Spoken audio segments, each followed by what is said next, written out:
بسم الله الرحمن الرحيم، والصلاة والسلام على أشرف الأنبياء والمرسلين،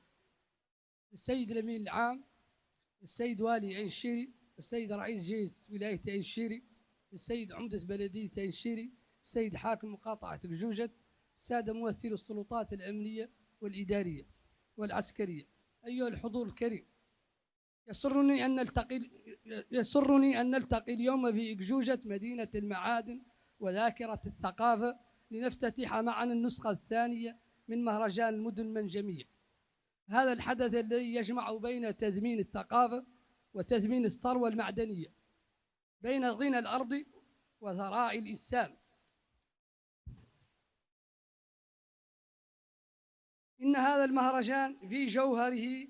جسر بين باطن الأرض وسطحها، بين اليد التي تنقب والعقل الذي يبدع، بين العمل والإلهام، وهو تجسيد لرؤية فخامة رئيس الجمهورية السيد محمد بن الشيخ القزواني، الذي يعتبر أن الثقافة مورد لا يقل قيمة عن المعدن، وأن التنمية الحقيقية تقوم على الإنسان قبل أن تقوم على الثروة. إن مدينة قجوجة بتاريخها المعدني العريق وبمبدعيها وأهلها الكرام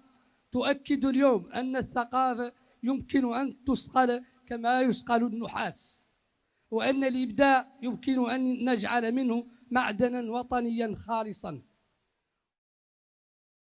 وباسم معالي وزير الثقافة والفنون والاتصال والعلاقات مع البرلمان أعلن على بركة الله افتتاح النسخة الثانية من مهرجان المدن المنجمية، وأتمنى للقائمين التوفيق والنجاح، وأشكركم جميعا، والسلام عليكم ورحمة الله تعالى وبركاته.